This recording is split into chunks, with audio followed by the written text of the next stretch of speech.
Olá, seja bem-vindo, você de perto e de longe, em mais um momento de estudo bíblico em nossa congregação. E queremos, nesta noite, olhar para a temática das 95 teses para a igreja hoje, tema que os jovens têm trazido já desde o fim do ano passado, e a gente vai reproduzindo aqui, comentando cada um desses temas ao longo das semanas.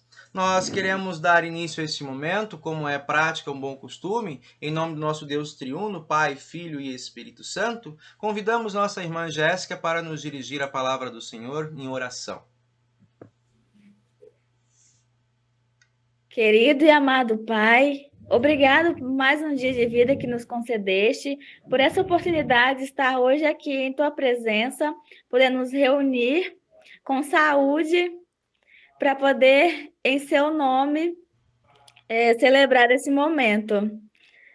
Agradecer por tudo que tem feito em nossas vidas, sem nada merecermos de Sua parte, e pedir que nos dê sabedoria, compreensão e ilumine nossos corações para que possamos refletir da melhor maneira a Tua palavra e que resplandeça sobre nossas vidas. Isso eu te peço e agradeço, em nome de Jesus. Amém. Amém. Amém. Obrigado, Jéssica. Nós queremos cantar do primeiro hino, nosso louvor desta noite, o hino 69 do cancioneiro Louvai ao Senhor.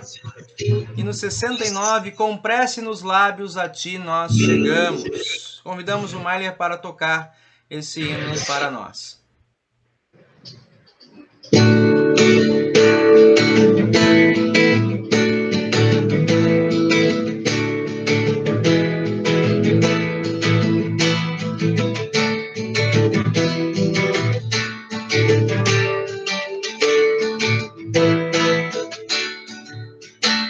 Com preces nos lábios a ti nós chegamos, as nossas veredas cobriste de amor. Mil graças rendemos, jamais te deixamos, ó fonte da vida, socorro na dor. Ó tu, Pai eterno do trono celeste, nos buenos caminhos do povo de Deus, e dá forças a ver. E glória e vitória na luta dos teus. Confiamos em ti, pois em negras tormentas, ventos da grande socorres os teus, nos grandes perigos só todos alentas. Glória e vitória na nossa Deus. Quero apresentar para vocês as 95 teses para a igreja hoje. Nós queremos conversar sobre o culto cristão, ver algumas dessas teses e vamos olhar alguns textos bíblicos que dão sustentação a esses posicionamentos. Aqui é o momento de nós conversarmos e o intuito maior de tudo isso é sermos e permanecermos sendo uma igreja relevante no lugar e no momento histórico e cultural em que nós estivermos ou estamos inseridos. Vamos olhar então, primeiro ponto, não sei se todos aí conseguem ler tão claramente assim o texto, né? A tese 44 diz assim, que os nossos cultos sejam antes de qualquer coisa um serviço de Deus a nós.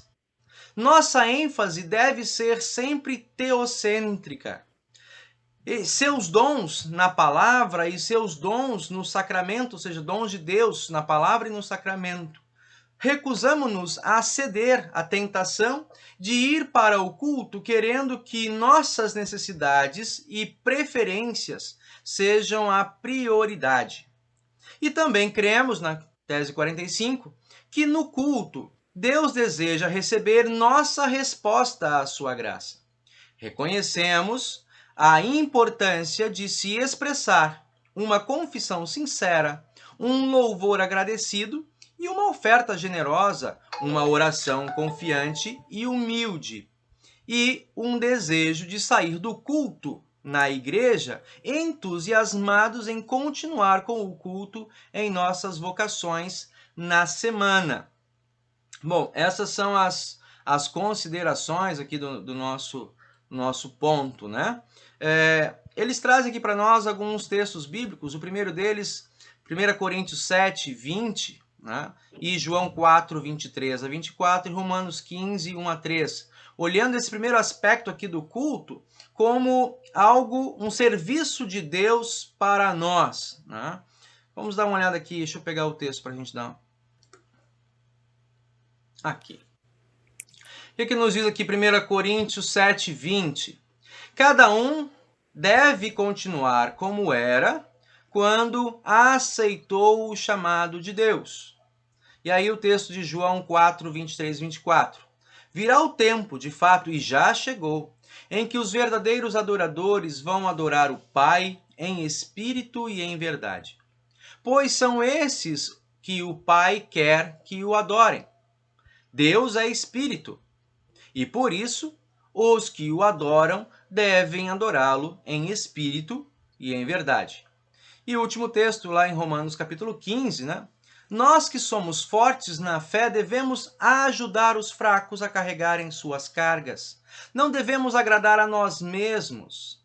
Pelo contrário, cada um de nós deve agradar o seu irmão para o bem dele, a fim de que ele cresça na fé. Pois nem o próprio Cristo procurou agradar a si mesmo. Pelo contrário, como dizem as Escrituras Sagradas, as ofensas daqueles que te insultaram caíram sobre mim. Até aqui um momento para a gente conversar, essa primeira fase, né, de olhar o culto como um serviço de Deus a nós. Alguém gostaria de colocar alguma consideração inicial? Mailer?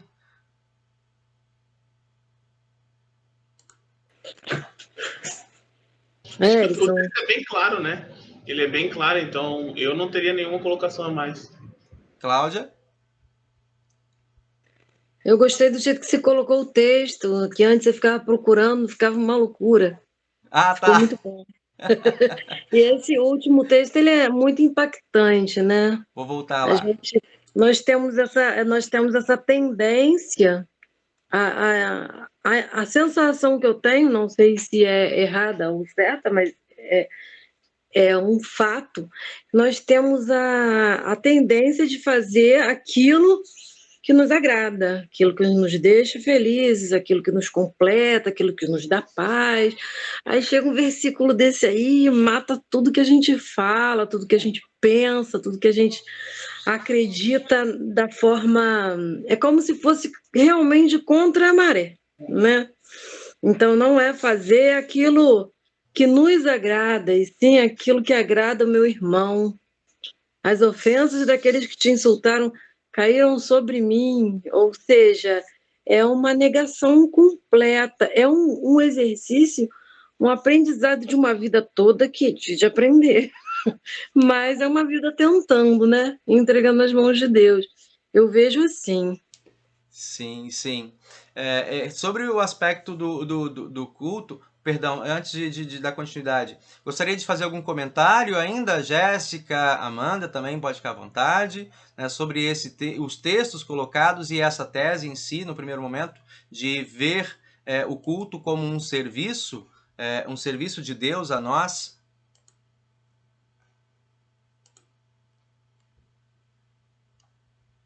Fiquem à vontade, senão eu faço aí o comentário também. Não? Um ponto muito interessante que aqui os jovens trazem nessa tese é observar, né, como diz aqui, os nossos cultos, antes de qualquer coisa, deve ser um serviço de Deus a nós, né? Na língua inglesa e na língua alemã, existem palavras próprias que apontam o conceito de culto, né, o culto protestante, o culto luterano, como service, né, em inglês é service. E isso traz esse momento esse conceito de servir, né? E nós, nas confissões e nos estudos, afirmamos que o culto é um servir de mão dupla. né? No primeiro aspecto que ele está colocando os dois, no primeiro aspecto é um serviço de Deus a nós. Nós vamos ao culto não para que nós ofereçamos do nosso melhor, porque quando nós vemos a nossa liturgia, o que eu levo de casa para o culto? Né? Eu não tenho, digamos, uma pilha ou um cesto de boas obras para chegar lá e derramar diante de Deus. Antes, pelo contrário. Né? O primeiro momento do culto, quando nós chamamos Deus para estar conosco, né? Já é em si, está nas leituras da próxima semana, né, Maila? A gente já está começando a estudar os textos. Deus descendo ao nosso encontro. E isso nós olhamos no Antigo Testamento, quando Deus descia ao encontro do povo lá no Monte Sinai, o povo se tremia, aterrorizado, não conseguiam olhar a glória de Deus que, por exemplo, de alguma maneira ficava ali remanescente em Moisés. Né? Moisés cubra o rosto com um véu porque não suportamos olhar a glória de Deus. Então, no primeiro momento do culto, é Deus descendo ao nosso encontro, ali na invocação. E logo de imediato, né, para que esse culto seja um culto, de fato, um serviço digno, nós confessamos o que a Deus? Os nossos pecados. O que eu tenho para oferecer? Né? Só, digamos, farrapos, né? Maltrapilhos das minhas obras incompletas, imperfeitas, das promessas não cumpridas. E o que eu recebo? Como é que Deus trabalha? Como é que Deus serve ali naquele início de culto? Ele diz a você que está cansado, oprimido e sobrecarregado, né? Que confia na minha palavra, eu te sirvo com o meu perdão, o sangue precioso de meu filho, né? Olha que, assim, gente, aí eu começo a ficar, né, emocionado, mas assim, Deus me servindo com o seu perdão, com algo que é o mais precioso que em toda a humanidade, né, nós buscamos na história da humanidade. Quando o homem vai em busca desse transcendente, né, ele vai para tentar se reconciliar com o sagrado. Ele tenta levar os seus sacrifícios, as suas obras, e nós somos, nesse sentido, desvelado diante de nós que nós só temos pecado, né, e imperfeição, mas que ainda assim Deus nos aceita e nos serve com o seu perdão, nos, né, restaurando a dignidade, nos restaurando essa vida para que o nosso louvor, que o nosso cântico em resposta seja agradável e aceitável aos seus olhos. Né? Então é muito, muito bonito assim, olhando esse texto, quando a gente destrincha ele, né? Perceber o culto como esse serviço, primeiramente, serviço de Deus a nós. Né? E aí, em segundo ponto, né, não é por uma questão de inferioridade, mas uma questão de o lugar certo da adoração cristã. Nós adoramos, nós servimos porque ele nos serviu primeiro, nós amamos porque ele nos tem amado primeiro. Né? Então, nossa ação religiosa, ela sempre acontece em resposta ao serviço de Deus. E aí vem esse ponto que os jovens trazem. Né? Cremos que o culto, Deus deseja receber a nossa resposta à sua graça. E nisso, gente, vou mexer aqui nesse tempo que a gente está vivendo de distanciamento. Né? Eu não posso estar na casa de Deus, mas nem por isso eu devo deixar de me colocar diante dele, na sua presença. Né? Nós temos usado, e esse aqui está sendo mais um canal de comunicação, de repartir, de compartilhar, como, né, nós podemos nos apropriar de uma espiritualidade adequada, correta, ou de uma religiosidade digna diante do Senhor. Né? De não nos valer desse momento para deixar Deus em segundo ou terceiro plano, mas, né, fazermos uso de todos os meios e recursos e possibilidade de dedicarmos a Ele o melhor momento da nossa vida. Seja na reunião com a família, seja na devoção particular do lar, faz do seu quarto o seu templo, a sua igreja na presença de Deus. Né? Então logo, graças ao Senhor já está passando, voltemos de novo a essa estabilidade, período pós-vacina, o pessoal imunizado, né, que nós voltemos de novo a nos congregarmos na casa dele, né, naquele grupo do jeito que a gente gosta de fazer. Uma grande festa, eu escolhi essa imagem por isso, olha, diante da cruz de Cristo, uma grande multidão, né, se junta, cantam louvores. Essa aqui, se eu não me engano, é uma imagem do congresso, o penúltimo congresso nacional, né, que aconteceu. e os jovens ali reunidos. Então é um momento assim, queria deixar para vocês esse duplo serviço que acontece no momento de culto, como nós entendemos. Queria botar então aqui o texto que os jovens trazem de 1 Coríntios 9, né, para sustentar essa segunda tese, né, como um serviço da nossa parte em resposta ao amor, ao cuidado, às bênçãos diversas que Deus nos traz no culto. Primeiro aqui, diz o apóstolo Paulo lá em 1 Coríntios, né? Sou um homem livre, não sou escravo de ninguém, mas eu me fiz escravo de todos, a fim de ganhar para Cristo, olha que coisa, né? Qual é o nosso objetivo no culto? É ganhar para Cristo o maior número possível de pessoas, né? Quando trabalho entre judeus, vivo como judeu a fim de ganhá-los para Cristo. Não estou debaixo da lei de Moisés, mas quando trabalho entre judeus, eu vivo como se estivesse debaixo dessa lei para ganhar os judeus para Cristo. Assim também, quando eu estou entre os não-judeus, eu vivo fora da lei de Moisés, a fim de ganhar os não-judeus para Cristo. E isso não quer dizer que eu não obedeço à lei de Deus, pois estou de fato debaixo da lei de Cristo. Eu não estou dizendo, quando estou entre os fracos na fé, eu me torno fraco também, a fim de ganhá-los para Cristo. Assim, eu me torno tudo para todos, a fim de poder, de qualquer maneira, possível salvar alguns. E faço tudo isso por causa do Evangelho, a fim de tomar parte nas suas bênçãos. Alguém? Esse foi um dos textos do fim de semana, né?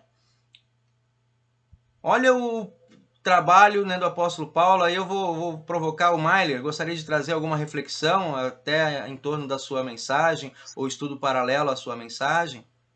Eu acho que é aquilo, né? Por exemplo, no contexto em que nós estamos, que é, por exemplo, tem favelas e complexos aqui do lado, a gente às vezes vê essas pessoas e não tem a coragem de ir lá falar com elas, né? Mesmo que seja só para dizer um oi.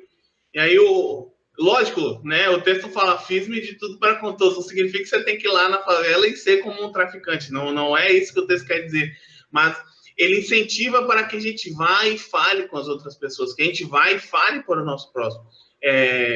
Eu citei no sermão do fim de semana, inclusive eu botei no grupo da igreja, lá para quem, no grupo da congregação, da paróquia, para quem quiser ver. E daí eu disse, eu cito Jonas, né? Jonas não queria ir a Nínive, mas Deus faz ele ir a Nínive e falar para os ninivitas, porque são 120 mil almas que precisavam ser salvas e precisavam ouvir a palavra de Deus. Ok, bom, onde eu estou? Qual é o meu lugar? O que eu estou fazendo? Como eu estou propagando a palavra de Deus? Bom, analise-se a si próprio. Será que eu tenho aproveitado as oportunidades que a vida me dá de às vezes falar? Porque muitos de nós têm facilidade de às vezes estar no ônibus ou em qualquer lugar, puxar assunto com alguém e de repente cair no assunto de igreja. E a gente está aproveitando essas oportunidades? Acho que é isso que falta na gente, sabe? Aproveitar as oportunidades. Eu vou bater nessa tecla. A gente precisa aproveitar as oportunidades. O carteiro chegou. Deus te abençoe. Eu ouvi uma história, eu não sei onde foi, que um colega pastor, toda vez que o cara via, ele, Deus abençoe você. Deus abençoe você. Deus esteja contigo. Deus abençoe você. E nessa, um dia o cara, eu vou lá conhecer quem é esse cara. De onde você é? Eu sou da igreja tal, sou pastor aqui. Vem pro culto. O cara é membro hoje da igreja. A gente ir por coisas simples, sabe? É simples isso. Coisas simples. Então a gente perde a oportunidade de falar e a gente não pode perder isso. Jonas foi teimoso. Jonas não queria. Ele estava descontente com a situação porque ele achava que o povo não merecia a graça de Deus. Aquele povo era indigno de receber a palavra de Deus. Mas Deus vai e fala, né? Bom, não tem essa. São meus filhos também. Por merecer, ninguém merece. Mas vai lá e fala, porque eu acho que aquelas pessoas também podem ser salvas, que as pessoas, afinal, estavam para ser atingidas por Israel, e aí a desgraça ia acontecer, como diz o texto bíblico. Muito bem, muito bem. Aqui eu marquei o texto bíblico e um aspecto interessante quando a gente traz isso, essa reflexão dentro do contexto de culto, né? O culto é comunicação, né? É um diálogo, é você comunicar alguma coisa dentro da cultura. Paulo fala aqui de duas culturas, né? A cultura dos judeus e a cultura dos gentios. Ele fala que dentro dessas culturas existem particularidades, né? Elementos de identidade. Por exemplo, para os judeus, Paulo cresceu dentro toda a tradição histórico-judaica, da lei de Moisés, os mandamentos e as cerimônias, né, dos dias santos, e isso ecoava dentro da história de cada um, né, de um judeu quando vai ao templo, quando chega à sinagoga, quando lembra das festas, né, e como essas festas remontam a uma história de livramento, de cuidado de Deus. Então Paulo fala assim, olha, no meio desse povo, para eu fazer com que eles me ouçam, né, e acolham a minha mensagem, eu vou valorizar o que eles têm de melhor. Então eu vou valorizar a lei de Moisés. Mas isso você vai dizer, ir para além, né? Quando nós olhamos para a lei em si, ela mata, né? Ou nós hoje dizemos, ela apenas nos aponta a necessidade de um Salvador. E aí Paulo vai dizer assim, tá, mas se eu estou num contexto de gregos, né, de gentios, né, de não-judeus, que valor, que peso, que importância tem a lei de Moisés? Né? Um código moral, um código religioso. Eles têm a sua própria lei, seu próprio código moral e religioso. Né? Então eu vou valorizar isso como um instrumento de aproximação, né? de comunicação e trazer, e aí nós lembramos muito bem aquela história bíblica de Paulo em Atenas. Ele valoriza a religiosidade daquele povo, embora pagão, fala assim, olha, vejo que vocês são muito religiosos, mas eu quero apontar os olhos de vocês para esse Deus que vocês não conhecem. Dele eu conheço e eu quero falar para vocês.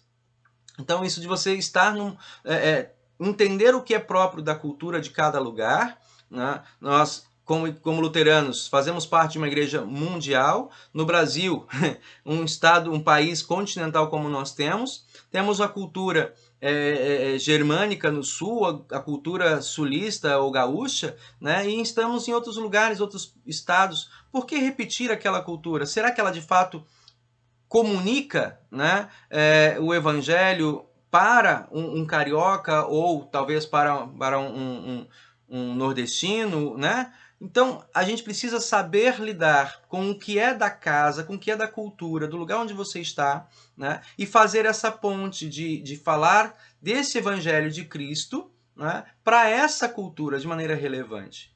Hoje pela manhã nós estávamos assistindo a missão da nossa igreja em Angola, na África, em Moçambique, né? Outros países do continente africano, que na sua, digamos, carência de recursos, né?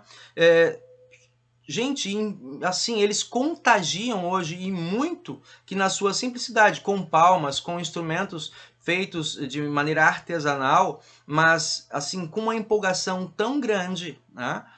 Por quê? Porque lhes foi chegado o evangelho há pouco tempo, né? E de uma maneira que lhes permitiu resgatar, né? Resgatá-los da sua condição de uma religião tribal para essa nova realidade de uma fé libertadora em Cristo Jesus. É isso que Paulo está falando. Eu fiz-me de tudo para com todos, né? Aonde eu estive, saber fazer a leitura e comunicar Cristo para além das barreiras culturais. E a recompensa no final aqui, que eu acho fantástico nesse texto, vou colocar aqui para vocês verem. Eu faço tudo isso por causa do evangelho. Não é necessariamente por causa da cultura, por causa da cultura germânica, brasileira, norte-americana, né? Não, eu faço isso por causa do evangelho, é o centro, isso é o foco da nossa pregação e do nosso culto, é comunicar Cristo. E a fim de tomar parte nas bênçãos desse evangelho.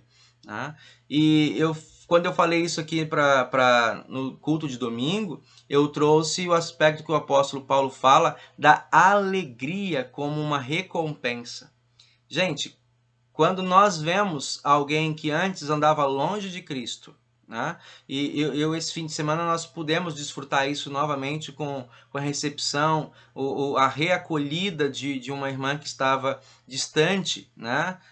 Da comunhão. Gente, isso é muito maravilhoso, você vê alguém que você batizou, alguém que você talvez criou como um filho, ou, né? E essa pessoa de novo está assim, desfrutando dessa alegria que você tem, né? De estar contigo no céu.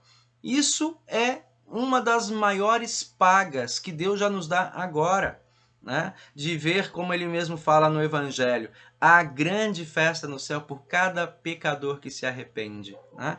E quando nós vemos pessoas de fato se arrependendo e se colocando diante do altar do Senhor para que possa receber desse serviço de Deus, é algo indizível, assim, né? É bom demais, o que a gente pode dizer, né? Como Deus é misericordioso e usando de nós pessoas falhas, limitadas, digamos, não dotadas de tantos dons, mas de um dom simples e muito, muito precioso que Paulo fala estava carente na igreja de Corinto: amor, né? Amor pelo outro, de querer oferecer o melhor de Cristo para o outro, né? E aí mais um versículo bíblico. Pastor, Pois não. antes do senhor falar, né? Eu fico vendo coisas que eu tenho reparado aqui no Rio, né? O carioca, ele é um bom propagador de mensagem. O cara, a pessoa do Rio de Janeiro. Eu vou te citar um exemplo, você vai me entender. Lembra o dia que a gente estava indo pro calçadão e daí estava passando a menina? Nossa, eu estava te esperando você mesmo. Estava passando em cima da... Nossa, mas eu estava te esperando. Aí, hoje, depois que eu saiu daqui, eu fiquei pensando, cara, imagina se esse dom dela de chegar assim na caruda, né, na cara de pau assim, fosse usado para um bem maior. Aí depois disso eu comecei a perceber e lembrar de tudo que acontece ao meu redor, de todo mundo que me circula, desde os irmãos da igreja até as pessoas que estão na rua. E o carioca tem uma facilidade muito grande de se comunicar, de passar uma mensagem, às vezes de forma simples, né? E isso é muito legal. Imaginem se tivéssemos mais 100 cariocas por aí divulgando a palavra de Deus. Minha Nossa Senhora! A seara estaria cheia, ó, há muito tempo. Pois é. Estamos buscando mais pastores no Rio de Janeiro.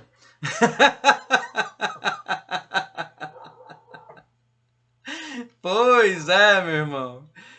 Deem ao Senhor a honra que Ele merece, tragam uma oferta e entrem nos pátios do seu templo. Curvem-se diante do santo Deus quando Ele aparecer.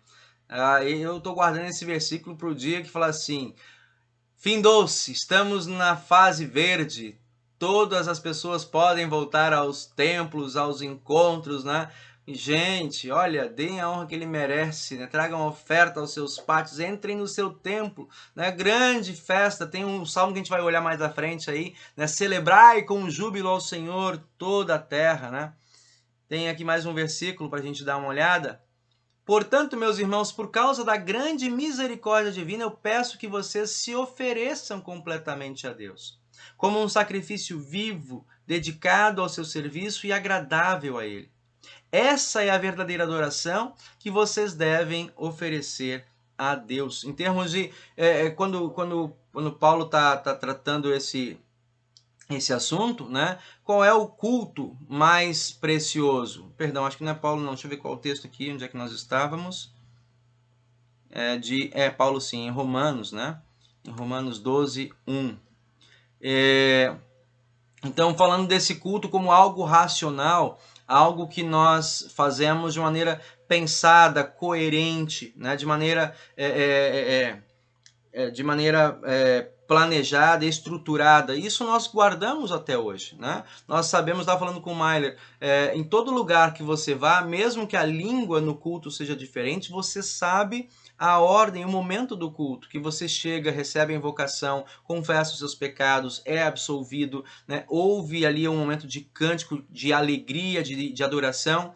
a palavra do Senhor como um serviço ao nosso ouvido, nosso coração, a mensagem, né? Depois a nossa resposta: sim, eu creio em Ti, sim, eu coloco a minha vida nas Tuas mãos, né? Sim, eu te ofereço do meu melhor, porque Tu não tens negado o Teu melhor a mim. E no final a gente tem a apoteose, já como dizem alguns colegas e pastores, né? A apoteose do culto é: Deus te chama para a mesa. Não é qualquer um que você põe na mesa para comer contigo, né? Não é qualquer um que você chama para sentar ao teu redor na tua sala de estar. E o Senhor faz isso conosco no culto. Depois, quando, como se não bastasse nada, tipo a sobremesa e tudo, diz assim: olha, eu estou contigo, vai em paz, leve a minha bênção sobre tua vida. Então, nosso culto não deve ser uma coisa, algo simplesmente mecânico, né? Mas algo vindo de dentro do coração. Algo que coloca, por exemplo, como oferta ao Senhor. Não vou ficar medindo a extensão da minha oferta é isso, já cumpri isso, como dizia Jesus a respeito dos fariseus, né?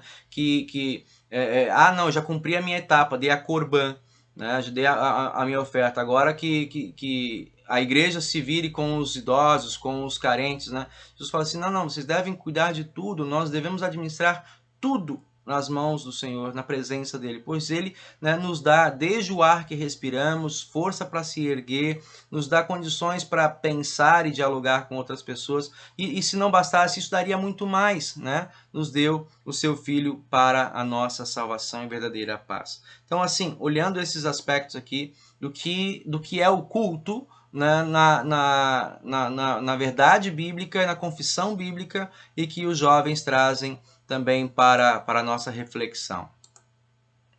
Mais alguém gostaria de trazer um comentário aqui, enquanto o meu computador aqui ele destrava? Cláudia, pode falar.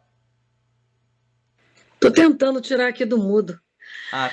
Eu queria falar sobre aquele texto que você coloca antes do versículo bíblico, que fala sobre o objetivo do culto, né? Tá, já vou botar aqui para você. Voltou. É por isso que eu queria... Isso aí. Deus deseja receber nossa resposta à sua graça. Reconhecemos a importância de se expressar uma confissão sincera, um louvor agradecido, uma oferta generosa, uma oração confiante e humilde. Desejo de sair do culto na igreja entusiasmados em continuar com o culto em nossas vocações da semana. Em nenhum momento a gente vê como a gente enxerga em muitos cultos, que o objetivo, né, do culto é você buscar vitória, é você buscar resolver os seus problemas, é você, tipo, parece que se revestir de uma couraça de que eu tô com Deus, alguma coisa desse tipo. É uma situação muito diferente do que a gente vê. Então, muitas vezes a gente tem que voltar às origens, para a gente não deturpar os objetivos que Deus coloca na palavra dele. Ele vai nos dar a vitória que estiver de acordo com a vontade dele. Ele vai nos proteger daquilo que ele acha que deve nos proteger. E a gente está ali para adorar, servir a ele e colocar nossa vida nas mãos dele. E propagar a mensagem dele, igual você falou, né? Nós não podemos estar na igreja, mas que a igreja não saia daqui de dentro da nossa casa, em momento nenhum. Nesse sentido, entendeu? Que eu acho que a gente tem que estar sempre voltando às origens. Se a gente for passar e ir pelo pensamento apenas de um pastor, apenas de um estudioso da palavra, ou de alguém experiente na palavra de Deus, as coisas vão se transformando, né? Sim. Igual história de contador de história, ela vai aumentando, daqui a pouco ela não tem nada a ver com a original. Aí quando você leu, eu fiquei pensando nisso, queria fazer esse comentário. Obrigado, Cláudia. Mais alguém gostaria de fazer alguma colocação antes de nós passarmos ao próximo slide? Jéssica? Sim, podemos passar? Então tá bom. Vamos lá. 46. Tá? Não temos vergonha da tradição litúrgica da nossa igreja. Tá? Pelo contrário, cada vez mais nos apaixonamos por ela e temos descoberto sua riqueza e importância. né, falando sobre o aspecto tradicional. Vou colocar logo os 3 aqui. Consentimos também nas formas contemporâneas e contextualizadas de linguagem de culto, desde que o conteúdo seja preservado e respeitando a relação entre adiáforos e recomendações sinodais, não nos opomos a que a nossa liturgia encontre formatos inteligíveis e sensíveis à cultura de cada local. Tá? E por fim, aqui a 48, reconhecemos que o culto, ao mesmo tempo, é para edificação do povo de Deus, e bem como também evangelístico para os visitantes não cristãos. Né? Então, essas 3 teses aí para nós darmos uma olhada, né? Falando sobre luterano, né, tradicional, valorizando a tradição litúrgica, e nós temos visto que, de fato, ter essa estrutura, esse corpo litúrgico que nós somos herdeiros, né, tem trazido uma boa parte de jovens, inclusive, né, para procurar igrejas. Né? Nós não somos o único alvo, a Igreja Luterana não é o único alvo, existem outras igrejas históricas. Então tem sido feito um comentário acerca disso, de que muitos jovens, especialmente, estão voltando às igrejas históricas por perceberem que esse modo que a gente chama de entusiasta, né, religioso, acaba criando uma cultura de culto vazio, né, ou de um culto muito superficial. Outra coisa, né, dentro dessa liturgia ou dessa historicidade, né, perceber aqui os aspectos que os jovens trazem. Né, que também haja uma contextualização com a cultura, com o momento e o modo de fala, para alcançar, o que a gente falou, culto é comunicação, né? Comunicação com as pessoas no lugar onde estão. Isso já vinha uma discussão muito antiga, isso está presente lá nas nossas confissões, acerca dos adiáforos. Não sei se todos sabem o que significa essa palavra, né, mas aí a gente depois pode comentar. Mas adiáforos e recomendações sinodais. Isso por exemplo, são considerações ou posições que o nosso sínodo, que é a IELB, ou seja, depois de uma convenção nacional, uma posição que a igreja toma, né, como uma recomendação para ser praticado, né, nas mais diversas culturas. Mas isso a gente sabe, tem os seus percalços, tem as suas dificuldades, né, porque não dá para ser uma igreja uniforme. Né?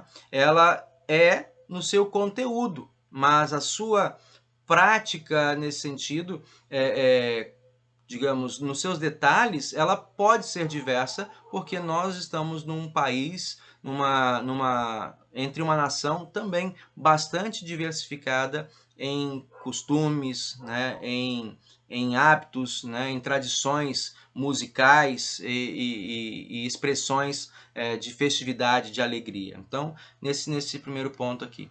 Alguém gostaria de comentar? Ou se quiser, a gente pode buscar os textos que estão aqui apresentados para sustentação. Sim? Não? Jéssica? Jéssica está experimentando várias culturas. Vou pegar aqui então o primeiro texto. Eu acho que esse povo aí que você está conversando tem umas experiências boas pra gente. Aí o Mailer, a Jéssica. E eu sempre fiquei aqui no Rio mesmo. Viajar uma semana já é muita coisa. Você também tem uma experiência muito boa para dar pra gente quando você chega lá acho que foi você e o Gilberto, né, que estavam falando sobre aquelas apresentações do Rio Grande do Sul, como que para a gente não tem sentido. E eu acho que esse aspecto cultural, assim, para quem tem uma vivência grande igual a de vocês, é fenomenal. Sim. E eu fico aqui aprendendo, estou querendo aprender. Tá certo. Alguém gostaria de comentar? Meninos?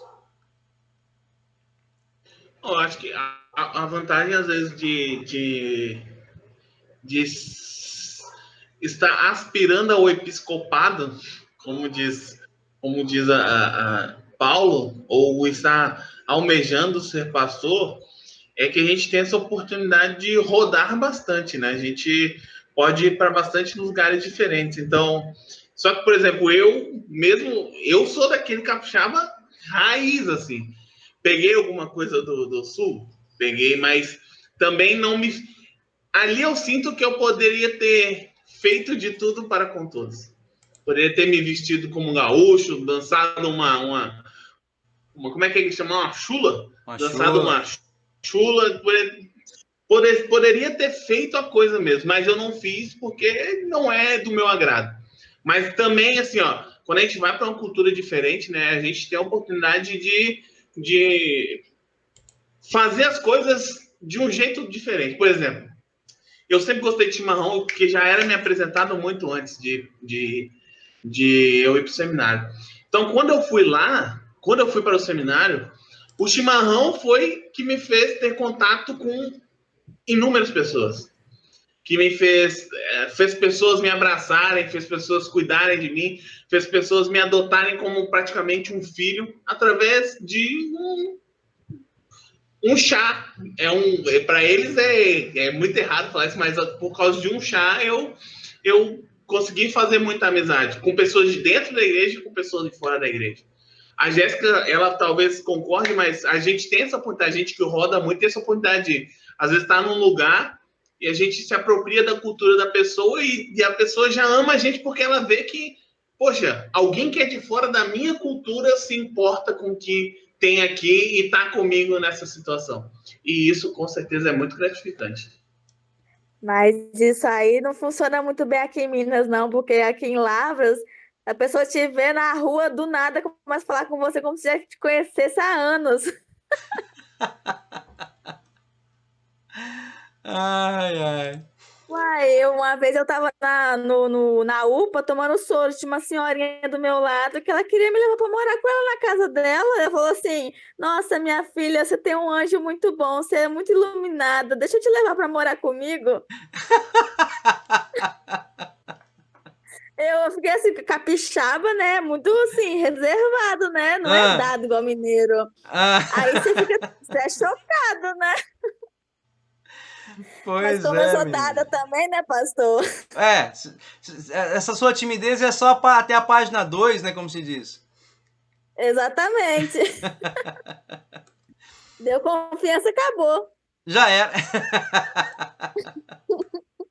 Tava buscando aqui, gente, alguns vídeos da igreja lá de Moçambique. Houve... Aqui, esse aqui, ó. Igreja Cristã da Concórdia em Moçambique. Essa é uma das congregações.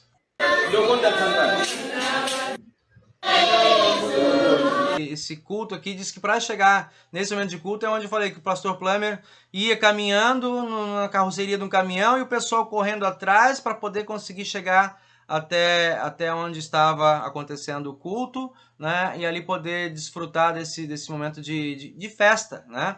Esse é um dos momentos. O momento da oferta também é outro que impacta muita gente quando assim, pela primeira vez, né? Aquela alegria de uma grande canção batendo e levantando e exaltando, porque é o momento de estar diante de Deus e poder oferecer alguma coisa, né, de sua parte, do seu trabalho, da sua dignidade diante de Deus. Mais alguma coisa aqui? Vamos dar uma olhada nesses textos. O Salmo 100, né, que eu já falei mais cedo, celebrai com júbilo ao Senhor todas as nações da terra. O segundo texto aqui, de novo é o texto de 1 Coríntios 9, né? E agora, o próximo texto, né? Uns são judeus e outros convertidos ao judaísmo, alguns são de Creta e outros da Arábia. E como é que todos estamos ouvindo essa gente falar em nossa própria língua a respeito das grandes coisas que Deus tem feito?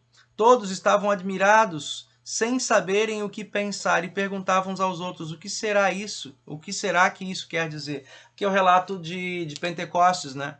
As diversas culturas presentes ali e Deus comunicando o seu amor para cada uma delas. E cada um podendo ouvir, de novo, na sua própria língua materna. E como que, só para elementos assim, de análise, a gente quando enxerga isso, alguém que nos fala na língua materna, nos remonta a mensagem de Cristo, que nos faz lembrar, talvez... O Mahler já tem deixado comigo assim algumas marcas, né? Quase todos os exemplos dele vêm da avó, né? Ele quase pouco fala, digamos, de professores, grandes mestres, doutores, mas é a avó, né? A avó é quem deixa os grandes exemplos, né? É o jeito dela comunicar que marca mais profundamente, né, Mayler? É porque ela fala de forma simples e porque a minha avó tem toda a importância, né? Bom, para quem gosta de saber a minha história, eu só sabe do porquê Sim, sim, da, não, da, não é da... necessário detalhes, mas é nesse aspecto ou seja, tem um aspecto afetivo, né? E tem, como você acabou de dizer, um jeito próprio de falar que te faz entender. Esse é o nosso Isso. desafio, né? Esse é o nosso maior desafio, talvez como pastores, né? De fazer chegar ao entendimento, né? E de maneira significativa essa mensagem que nós conhecemos. Eu estava falando dessa naturalidade nossa, assim como falamos de comunicação do Evangelho, né? Algo que para nós que nascemos dentro da Igreja Luterana temos ou vemos com naturalidade, né? E para outras pessoas com quem a gente conversa, é algo tão surpreendente e transformador. E até mesmo quando você assim, fala como da igreja, da doutrina e tudo mais, e a pessoa vê que é o que está dentro de você, ela fica totalmente assim, surpreendida, porque ela vê que você não é uma coisa que você já vem adquirida desde a infância. Que Sim, você aprende, continua aprendendo e vai passando para frente, assim, como se fosse brincadeira. Você transmite para as pessoas de uma maneira tão leve que elas acabam se interessando, ficando curiosas para conhecer. isso mesmo. O último texto aqui, gente, isso aqui é um texto maravilhoso. É a revelação do apóstolo João, lá em Apocalipse, né, capítulo 7, a grande multidão.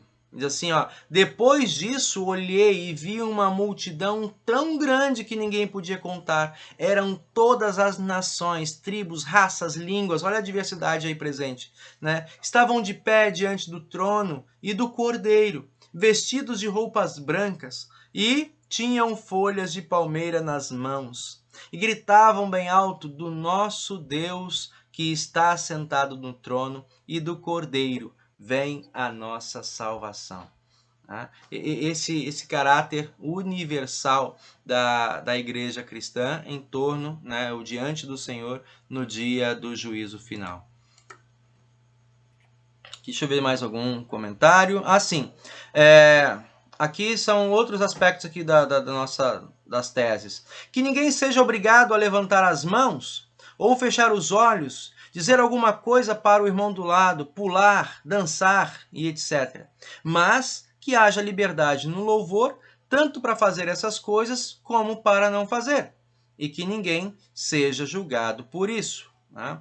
E outra, lamentamos a transformação do culto público a Deus em momentos de puro entretenimento gospel, com a presença de animadores de auditório e pastores que, vazios da palavra, enchem o povo de bobagens e frases de efeito que nada têm a ver com a simplicidade e a profundidade do Evangelho de Cristo. Jovem sendo jovem, falando de maneira direta. Alguém gostaria de comentar alguma coisa aqui nesses dois slides? Nesses slides? Perdão. Eu acho que eu comentei isso no slide passado. Isso. Exatamente o que eu falei desse item 50 aí. Não é uma festa, embora seja uma festa. Se é que eu consegui me explicar. Sim, não, está compreendido. Nesse sentido de não é algo superficial, né, Cláudia? Algo que busque de uma, digamos assim, a sua significância justificativa pela exaltação quase que em catarse, aquela coisa coletiva que tem que manifestar, né? E se você, digamos, não está naqueles seus dias mais empolgados, né, de uma euforia espiritual, em alguns contextos, há o questionamento. Será que você... É a sensação de que Deus estava presente junto com você naquele culto, ou se você está distante, ou se você precisa buscar mais, como se a presença de Deus fosse um sentimento. Isso. né? Ou se limitasse a esse estado de sentimento, né, de euforia, né? Exato. Então eu achei muito próprio assim dos jovens e positivo esse detalhe, esse é um detalhamento, né, muito direto em dizer que o culto não se limita a essas manifestações externas, né, ou estéticas de cada um de nós. Jéssica, por favor. Não, eu concordo com isso, porque não precisa exatamente tá na igreja, né, para poder passar a palavra de Deus para as pessoas. Dando simples gesto a pessoa vê na sua vida já é um incentivo e talvez a pessoa vendo a sua vida, ela vai acabar se convertendo sem que você precisa nem falar nada. Isso, né? Eu tenho insistido muito com vocês que nosso testemunho se dá na simplicidade, né? Na simplicidade, muitas vezes no anonimato, né? Ou na individualidade. Eu estava conversando com o Mailer na semana passada, né? Quando nós ouvimos a alegria de Paulo, vem no primeiro momento aquele anseio nosso de pregar e de fazer discípulos de todas as nações. Mas às vezes todas as nações fica muito longe de mim. Né? É um termo, um conceito bíblico, teológico, que, como ele abrange muita gente, o meu velho homem acaba dando um jeito para eu dar uma escapadinha, tipo, se todos vão, então não precisa de mim, né? E, na verdade, o que Cristo quer deixar claro ali é que assim, não, ao invés de pensar todo mundo, pense um número pequeno que esteja perto de você. Então, o teu próximo, o lugar onde você está, as pessoas com quem você tem contato, né? Se o pastor não pode estar lá, como é que você vai ser essa ponte? Como você pode ser essa ponte? Então, como pastores, nós temos aí um grande trabalho e também uma grande recompensa quando nós conseguimos perceber nos membros que participam conosco nos cultos essa transformação, essa tomada de consciência. Eu posso ser uma ponte através, né, da palavra que passa pelo meu pastor, passa na minha vida, também atingir outras pessoas e assim conectá-los a Cristo Jesus. Então é esse grande trabalho, assim, que não precisa necessariamente no culto você manifestar dessas maneiras, desses modos tão efusivos, eufóricos, né? Pode também? Pode, mas não é apenas nesse modelo que está um culto verdadeiro, um culto sincero, um culto agradável ao Senhor. Mas igual o Mahler falou, né? Que às vezes até você fala assim, Deus te abençoe, que Deus te proteja, fica com Deus, dorme com Deus. E só falando esses pequenos gestos assim, a pessoa já se sente reconfortada e já assim, já vai abrindo o coração. Sim, verdade.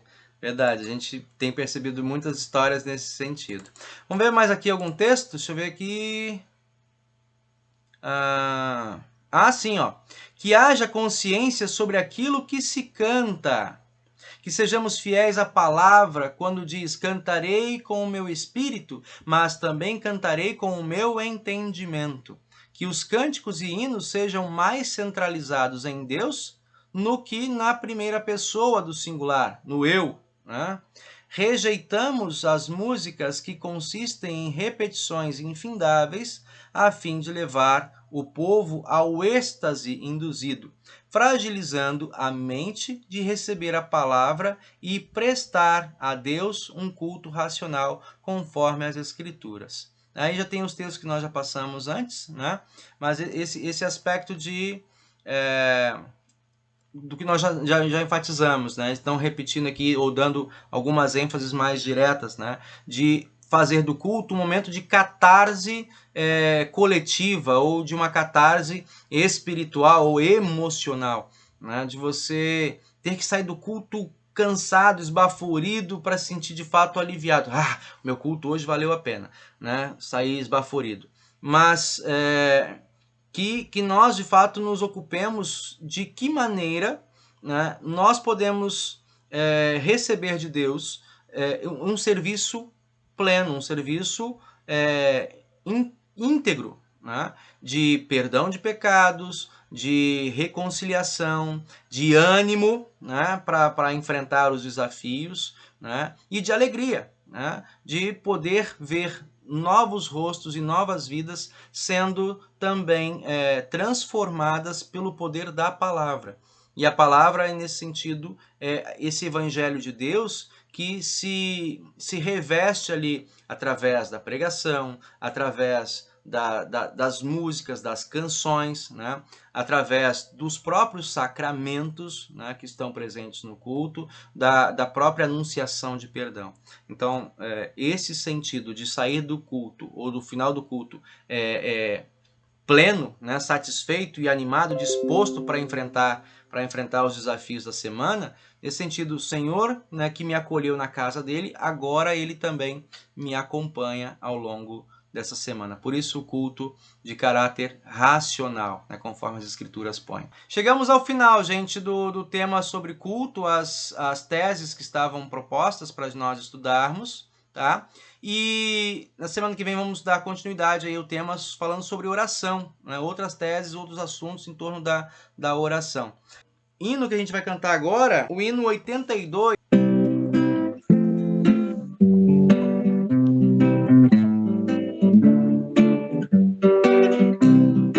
Andam procurando a razão de viver, nesse mundo mal querem paz receber.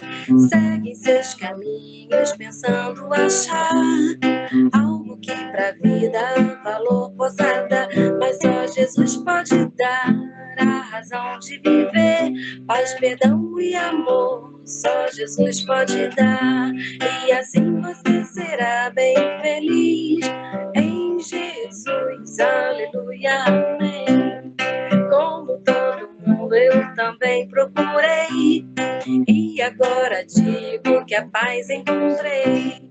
Cristo me falou e eu quero falar que uma nova vida Ele pode te dar, mas só Jesus pode dar a razão de viver, paz, perdão e amor. Só Jesus pode dar, e assim você será bem feliz em Jesus, aleluia, amém. Em Jesus, aleluia, amém. Nós oramos ao nosso Deus. Senhor Deus e Pai querido, graças te damos pelas oportunidades de culto em torno da Tua Palavra, podermos receber de Tuas mãos as Tuas bênçãos e os méritos de Cristo sobre nossa vida, nos tornando pessoas justas e dignas, filhos Teus e herdeiros de uma herança que não se perde, que não se diminui ao longo da história. Antes, pelo contrário, Senhor Deus, olhando para o mundo ao nosso redor, percebemos pela Tua presença, por Tua graça, o quão precioso é, não apenas para nós, mas para todas as pessoas ao nosso redor, esta mensagem de vida e salvação, comunicada ao ser humano de maneira clara. Por isso, Pai querido, nós te pedimos, conceda sempre a cada um de nós clareza na compreensão e valor do culto e das oportunidades de meditação e estudo em Tua Palavra, e podermos também, Senhor, aprendendo de Ti e no desejo que procede de Teu coração, compartilhar esta boa nova com crianças, adolescentes, com jovens, adultos e idosos ao nosso redor. Neste tempo, Senhor, tão particular que estamos vivendo, nós Te louvamos por percebermos à frente já o desfecho desse tempo de pandemia com a distribuição de vacinas. Sabemos, ó Pai, que ainda aqui em nosso país o número é reduzido, mas desde já nós agradecemos pelas oportunidades que temos tido de colocar médicos, profissionais de saúde, profissionais em situação de risco pela exposição à contaminação de maneira exagerada, terem recebido esse imunizante. Também, Pai querido, aos nossos idosos, vovôs e vovós, que na fragilidade de suas vidas têm sido alcançados por essas vacinas. Pai querido, de modo especial, entregamos ao Teu cuidado com gratidão e recomendação a vida de Dona Teresa e nossos irmãos, vovôs e vovós aqui de nossas congregações, que que foram, que estarão recebendo a sua vacina ao longo desta semana e nas semanas posteriores. Colocamos também, Pai querido, ao teu cuidado a vida do Senhor José Bonfim e outros irmãos de nossas congregações que passam por um momento de fragilidade de saúde, por cuidado na recuperação física e emocional.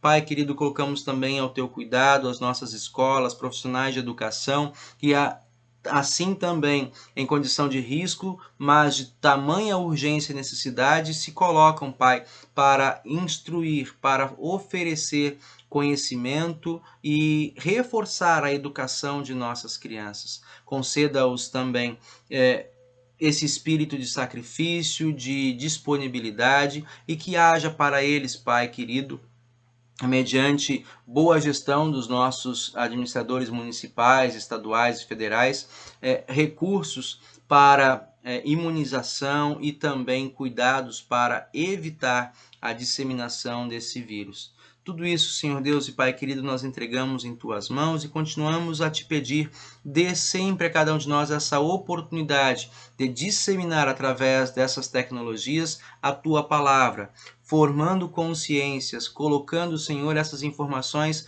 ao alcance do entendimento e da vida de pessoas ao nosso redor ou em lugares onde talvez nós pessoalmente não consigamos falar. Por teu Filho Jesus Cristo, nosso Senhor e Salvador, nós pedimos e agradecemos. Amém. Também oramos a oração que aprendemos de Cristo. Pai nosso que estás no céu, santificado seja o teu nome. Venha o teu reino, seja feita a tua vontade, assim na terra como no céu. O pão nosso de cada dia nos dá hoje, perdoa-nos as nossas dívidas, assim como nós também perdoamos aos nossos devedores. Não nos deixes cair em tentação, mas livra-nos do mal, pois teu é o reino, o poder e a glória, para sempre. Amém.